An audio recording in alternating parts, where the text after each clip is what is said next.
আসসালামু আলাইকুম। বিশ্ব ইজতিমা বিশ্ব ইজতিমাকে নিয়ে কিছু কথা বলতেই হচ্ছে। বিশ্ব ইজতিমায় আমি গিয়েছিলাম, টঙ্গী বিশ্ব ইজতিমা, এবং এটা নিয়ে কয়েক বছর যাবৎ খুব একটা গ্যাঞ্জাম চলতেছে, এবং এই বছরও এই বিশ্ব ইজতিমাকে নিয়ে নানান গ্যাঞ্জাম চলতেছে। তো গ্যাঞ্জাম চলতেছে, এটার আলোচনা সমালোচনা, এটার পরিচালনা নিয়ে আমি কখনো মাথা রিচার্জ করতাম না বা মাথা খাটাতাম না। ইজতেমায় যাইতাম, আসতাম, যেহেতু আমরা মুসলিম, ওটা একটা মুসলিমদের সম্মেলন, এক হওয়া, মুসলিমদের এক হওয়া, সেই ক্ষেত্রে আমরা মুসলমান হিসাবে যেতাম ওই জায়গায়। এবছর হচ্ছে এটা কঠোর বিরোধী চলতেছে, দল ভাগ নিয়ে, মাওলানা সাদকে নিয়ে এবং মাওলানা জুবায়ের হুজুর যে দল আছে সেই দল, দুইটা দল বিভক্ত হয়ে খুব কঠোর আন্দোলন চলতেছে। তো প্রথমত কথা বলবো, মুসলিমের ভিতরে, হুজুরদের ভিতরে, মাওলানার ভিতরে কোনো বিভেদ নেই, গ্যাঞ্জাম নেই, এটাই আমরা জানতে পারি এবং তাদের কাছ থেকে আমরা এটাই শিখি। তো সেই বিশ্ব ইজতেমায় কি বিশ্বের থেকে লোক আসে, সেই বিশ্ব ইজতেমাকে নিয়ে দুইটা দল হয়ে গেছে এবং তারা মাছ আর দা যেরকম দুই ভাগ, সেরকম দুই ভাগে বিভক্ত আছে। আমার কথা হচ্ছে যে বিশ্ব ইজতেমায় মুসলমান একত্রিত হতে যায় না তোমাদের এই গ্যাঞ্জাম দেখতে যাবে? এটা হচ্ছে সাধারণ জনগণ হিসাবে আমার প্রশ্ন। আর আদৌ কি বিশ্ব ইজতেমাকে এত গ্যাঞ্জামের মুখোমুখি বিশ্ব ইজতেমায় যাওয়া উচিত কিনা, সেটাও দর্শক আপনারা জানাবেন অবশ্যই কমেন্ট করে। তো মাওলানা সাদকে নিয়ে কিছু কথা বলি। মাওলানা সাদ এবং জুবায়ের, এদেরকে আমি গতকালকার আগে চিনতাম না, এদের নামও তো আমার মাথায় ছিল না। গতকাল আমি এই দুজনকে রিসার্চ করে দেখলাম, মাওলানা সাদ এবং জুবায়ের দুজন ব্যক্তি আমি ভেবে নিয়েছিলাম বাংলাদেশে।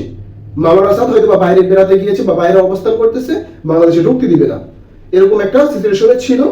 তো পরবর্তীতে রিসার্চ করে আমি দেখলাম যে মাওলানা সাদ হচ্ছে ইন্ডিয়ান নাগরিক, ইন্ডিয়ান বাসিন্দা, এবং মাওলানা সাদ অনেক বক্তব্যে তিনি আসলে মুনাফিক নাফরমানির ভিতরে পড়ে যায়। আমি সাধারণ, এটা কারো ব্যক্তিগত প্রশ্নে না, আমি তার রিসার্চে যা দেখতে পারলাম। আমি কিন্তু একটা কথা বলে রাখি, এই দুইজন ব্যক্তি জুবায়ের এবং মাওলানা সাদ, কাউকে আমি চিনতাম না, এর আগে এর নাম কখনো আমার মাথায় ছিল না, কখনো আমি দেখি নাই এদেরকে, ওয়াজও শুনি নাই, বয়ানও দেখি নাই। গতকাল আমি রিসার্চ করার পরে দুজন ব্যক্তিকে রিসার্চ করলাম, দেখলাম, দেখার পরে তার আমি মূলত প্রকৃতভাবে কোনো বক্তা প্রিয় না, আমি ছিলাম একটা সময় আমাদের প্রাণের প্রিয় মাওলানা দেলোয়ার হোসেন সাইদি, তার বক্তব্যের প্রিয়, এবং তিনি আমাদের প্রিয় মানুষ ছিলেন। তিনি বিশ্ব সেরা ইসলামিক স্কলার ছিলেন, এবং ছিলেন তারেক জামিল। এই দুইজন ব্যক্তি হচ্ছে আমার প্রিয় মানুষ, বিশ্বের নেতা, বিশ্বের নায়ক, ইসলামিক দায়ী, এদের হিসাবে আমি হচ্ছে দুজন প্রিয় ছিলেন। এছাড়া যারা আসলে কোনো প্রিয় ব্যক্তি আমার নাই, আমার বক্তব্য ভালো লাগলে, ব্যক্তিগত ভালো লাগলো, হয়তো আমি তাদেরকে দেখি, মানি, আর না হতে মানি বলতে কথা না, তারটা আমি শুনি, এটা আসলে গ্রহণযোগ্য কিনা সেটাও আমি চিন্তা ভাবনা করি। তো সেই ক্ষেত্রে এই জুবায়ের এবং মাওলানা সাদ আমি এতদিন জানতাম না কারা কোন দেশি, দুজন এক দেশি ভাবতাম। তো যেহেতু সবকিছু বোঝার পরে, দেখার পরে মাওলানা সাদ এবং জুবায়ের আমার দুজনেই সেম ব্যক্তি আমার কাছে।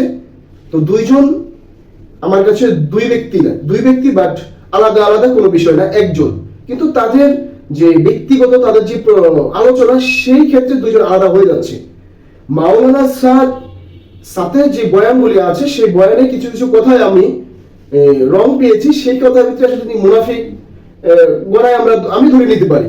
আপনারা ভালো করে মাওলানা সাদকে দেখে নেবেন, তার কিছু বক্তব্য ভিত্তি আছে, সেই বক্তব্য ঘিরে পরবর্তীতে সেই বক্তব্য ঘিরে হয়তোবা এই বাংলাদেশের জনগণ তাকে প্রতিরোধ করতে চাচ্ছে যে বাংলাদেশে আসতে দিবে না। তো আমার কথা হচ্ছে, মাওলানা সাদ ভিন্ন দেশের একজন ব্যক্তি, বাংলাদেশে তাকে ঢুকতে দিবে না মুসলিমপন্থী যারা আছে, এবং যারা ঢুকতে দিবে তারাও মুসলিমপন্থী, দুইটা দল। তো আমার প্রথম প্রশ্ন হচ্ছে, বিশ্ব ইজতিমা যেহেতু দল বিভক্ত করার প্রয়োজন ছিল না, সব একসাথে হয়ে সম্মেলন করার কথা ছিল, ভালো হতো, বাট সেই ক্ষেত্রে তার বক্তব্যের কারণে তার বক্তব্যের কারণে আজকে দুইটা ভাগ হয়ে গেছে। সেই জায়গায় অবশ্যই এবার ইস্তেমায় কিছু লোকজন কমবে, কারণ আমি ব্যক্তিগতভাবে যাব না এবং আমার আশেপাশে যারা আছে তাদেরকে আমি যেতে মানা করবো। তো মাওলানা সাদকে নিয়ে যদি কথা বলতে হয়, তিনি আমাদের ভিন্ন দেশের লোক, তাকে দেশের জনগণ আসতে দিবে না। তো সেই ক্ষেত্রে এই মুহূর্তে ইনি যে দেশের লোক সেটা নিয়ে আমরা খুব একটা বিভ্রান্ততে আছি। তো সেই ক্ষেত্রে আরেকটা গোষ্ঠী যেটা আসতে দিবে, তোমরা চুপ হয়ে যাও, তোমরা চুপ হয়ে যাও। ভিন্ন দেশের একজন লোককে নিয়ে তোমাদের এত মাতামাতি করার তো প্রয়োজন, যেহেতু তার বক্তব্যে কিছু ত্রুটি আছে, তোমরা চুপ হয়ে যাও। তোমরা তো চুপ হও নাই, তোমরাও মাঠে নামতে চাও, মুখোমুখি হতে চাও এবং জুবাইর হুজুরের যে লোকজনগুলি যারা আছে, সমর্থন যারা আছে, তারাও প্রতিবাদ করতে চায়। তো তোমরা কি এই দেশে গ্যাঞ্জাম মীমাংসা করো না গ্যাঞ্জাম তৈরি করো? আমার প্রশ্ন জনগণের কাছ হিসাবে আমার একটা প্রশ্ন, যে তোমরা কি গ্যাঞ্জাম মীমাংসা করো না তৈরি করো? তোমরা তো গ্যাঞ্জাম তৈরি করতেছো। এবং এই জুবাইর হুজুরের যে সমর্থক আছে তাদেরকে একটা গোষ্ঠী বলা হয়েছে, তারা একটা গোষ্ঠী না, তারা এই দেশের লোক। বরঞ্চ ভিন্ন দেশের লোকজনকে নিয়ে যদি তোমরা এত মাতামাতি করো, তারা হবে একটা গোষ্ঠী। জুবাইর হুজুর কিন্তু আমার ব্যক্তিগত কেউ না, মাওলানা সাদ ব্যক্তিগত কেউ না, দুইজনকে আমি একজনকেও চিনি না। তোমাদের কথার বিবেকতে আমি বলতে চাচ্ছি যে জুবাইর একটা তাদের সমর্থক, একটা গোষ্ঠী না। মাওলানা সাদের যে সমর্থক আছে বাংলাদেশে, তারা একটা গোষ্ঠী বলতেছে, বাট এরা তো একটা গোষ্ঠী, এরা দেশের লোক। গোষ্ঠী হতে পারে তোমরা, কারণ তোমরা ভিন্ন দেশের একজন লোককে নিয়ে মাতামাতি করতেছো। মাওলানা সাদ যদি এতই জ্ঞানী হতো, ভাই আমাকে যে জায়গায় চাচ্ছে না সেটাকে আমি যাবো না, বা শেষ না, সেটাকে যুদ্ধ করে আসার কি প্রয়োজন? আর যেই একটা গোষ্ঠী, আমি তাদেরকে বলবো মাওলানা সাদের পক্ষে যারা আছেন সাদ, তারা একটা গোষ্ঠী। সেই গোষ্ঠী তোমরা এত মাতামাতি করতেছো কেন?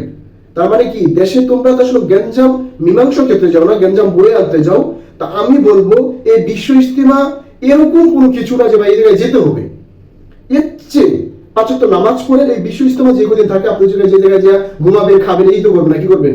নামাজ পড়বেন। এই 5 ওয়াক্ত নামাজ আপনার বাসায় থেকে ওই ইজতিমায় যে কদিন থাকতেন, সেই ইজতিমা উপলক্ষে বাসায় এই কয়দিন আপনি কোরআন তেলাওয়াত করেন, পড়াশোনা করেন, 5 ওয়াক্ত নামাজ পড়েন, তাহাজ্জুদ নামাজ পড়েন, নফল নামাজ পড়েন, এগুলো ইবাদত করেন। সেই জায়গার থেকে কিছুটা কম হবে না, ওই জায়গায় এরকম গুরুত্বপূর্ণ কিছুই না, ওই জায়গায় যেতে হবে। তাই মনে করি যে ইজতিমা নিয়ে যে গ্যাঞ্জাম চলছে, ইজতিমায় না যাওয়াটাই বেটার। এবং এই বাংলাদেশের যে জুবাইর হুজুরের যে সমর্থককে একটা গোষ্ঠী বলা হইতেছে, আমি তাদেরকে যারা গোষ্ঠী বলতেছি, আমি মনে করবো যে তারা দেশের নাগরিক। এবং এই মাওলানা সাদের পক্ষে যারা আছে, তারা যে গোষ্ঠী বলতেছে, তারা একটা গোষ্ঠী আসলে তারা দেশের নাগরিক। আমি মনে করি যেটা তোমরা দেশের নাগরিক হলে অন্য দেশের ব্যক্তিকে নিয়ে তোমরা এত মাতামাতি করতে পারো না, অন্য দেশের ব্যক্তিকে আশা নিয়ে তোমরা দেশে গ্যাঞ্জাম বিভক্ত করতে পারো না। বর্তমান উপদেষ্টাগুলি যারা আছেন তাদের উদ্দেশ্যে আমি বলবো যে আসলে যেহেতু দেশের জনগণ চায় না, গোষ্ঠী বলা চলবে না। গোষ্ঠী কাকে বলা চলে? যে আমি ভিন্ন দেশের একজন লোককে যখন আমি সাপোর্ট করবো, তখন আমি গোষ্ঠী। যখন আমি বাংলাদেশের ভিন্ন দেশের লোকটাকে ঢুকতে দেবো না, তখন আমি বাংলাদেশি। আমি গোষ্ঠী না। যখন আমি অন্য দেশের লোককে বাংলাদেশে আনার জন্য পায়তারা করবো, তখন আমি একটা গোষ্ঠী। তো মাওলানা সাদের যারা আছে তারা একটা গোষ্ঠী, তারা বাংলাদেশের নাগরিক হিসাবে এটা বলতে পারে না। যেহেতু বাংলাদেশ হিসাবে নাগরিক হিসাবে বলতে পারে না, তাদের সমর্থন আমি দিতে পারি না। যদিও এটা মুসলিম হিসাবে ঠিক না, একত্র হয়ে থাকা দরকার, বাট একত্র হয়ে থাকা যদি, যেহেতু এরা মাঠে এভাবে গ্যাঞ্জাম করতে চাচ্ছে, তো সেই ক্ষেত্রে আমি মনে করবো যে সাদের পক্ষে যারা আন্দোলন করতেছে, এদেরকে বাংলার জনগণ যারা আছে এদেরকে প্রতিরোধ করা দরকার, এদেরকে শাহিস্তা করা দরকার। এবং এই দেশকে আসলে এই যে মাওলানা সাদকে নিয়ে যে গ্যাঞ্জামগুলি চলতেছে বা যেগুলি চলতেছে চলমান আছে, তো এই গ্যাঞ্জাম তো আমরা সবাই এখন বর্তমানে জানতেছি যে হাসু আফা যে কোথায় আছে, কি করতেছে। তো তিনি এই গ্যাঞ্জামের ভিতরে গিয়ে ঢালবে কিনা, এবং মাওলানা সাদের পক্ষেও কিন্তু গিয়ে ঢালবে। তারা কিন্তু এটাকে একটা পুঁজি করে একটা গ্যাঞ্জাম তৈরি করবে।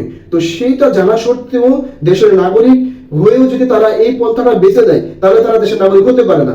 এবং তারা দেশের শান্তি শৃঙ্খলা তারা চায় না, তারা চায় দেশে গ্যাঞ্জাম করতে। তো গ্যাঞ্জাম যদি করতে চায়, তারা মনে করবে হাসু আফা সমর্থক এবং মাওলানা সাদের যারা হাসু সমর্থক। তো সেই ক্ষেত্রে আমি মনে করবো তাদেরকে প্রতিহত করা দরকার, তাদের কণ্ঠ রুখে দেওয়া দরকার। তোমরা যদি এরকম গ্যাঞ্জাম করতে চাও, সাধারণ জনগণ কিন্তু ছাড়বে না। গ্যাঞ্জাম যদি হয় কঠোরভাবেই হবে। মাওলানা সাদের পক্ষে যারা কাজ করতেছে তাদেরকে আসলে প্রতিহত করা প্রয়োজন। এটা জুবায়েরের পক্ষে বলতে না, এটা বাংলাদেশের দায়িত্ব, বাংলাদেশের জনগণের দায়িত্ব যে মাওলানা সাদের পক্ষে যারা কথা বলতেছে, কথা বলুক, সমস্যা নাই। তাকে আনাকে নিয়ে, তাকে আনা নিয়ে যেভাবে পায়তারা চলতেছে, গ্যাঞ্জাম যারা করতে চায় এদেরকে রোডে প্রতিহত করতে হবে। আজকের জন্য এই জায়গায় বিদায় নিচ্ছি। আসসালামু আলাইকুম।